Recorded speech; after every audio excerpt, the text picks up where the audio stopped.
শরীয়তপুরের সুনামধন্য ধর্মীয় শিক্ষা প্রতিষ্ঠান মজিদ জরিনা ফাউন্ডেশন হাফিজিয়া মাদ্রাসায় দ্বিতীয়বারের মতো পবিত্র কোরআনের হেফজ সমাপনী শেষে পাগড়ি প্রদান অনুষ্ঠান সম্পন্ন হয়েছে। শুক্রবার জুমায় মজিদ জরিনা ফাউন্ডেশন জামে মসজিদে 10 জন হাফেজকে সম্মাননা ক্রেস্ট প্রদান সহ পাগড়ি পরান ঢাকার বৈতুল ফালাহ জামিয়া ইসলামিয়া মাদ্রাসার সিনিয়র মুহাদ্দিস মাওলানা মুফতি আতিকুল্লাহ সিরাজি।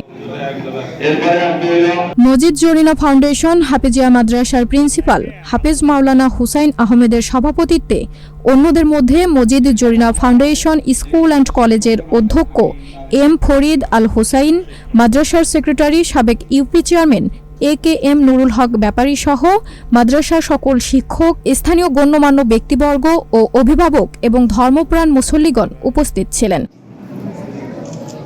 মজিদ জরিনা ফাউন্ডেশন মাদ্রাসাটি 2020 সালে 5 ডিসেম্বর বাংলাদেশ পুলিশের সাবেক মহাপরিদর্শক AKM শহীদুল হক তার পিতামাতার নাম অনুসারে প্রতিষ্ঠা করেন।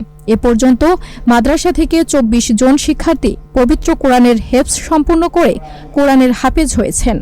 বর্তমানে মাদ্রাসাটিতে 115 জন শিক্ষার্থী রয়েছেন, কর্মচারী সহ রয়েছেন 12 জন শিক্ষক। শরীয়তপুর প্রতিনিধি মফিজুর রহমান রিপনের পাঠানো ভিডিও ও তথ্যচিত্রে ডেস্ক রিপোর্ট।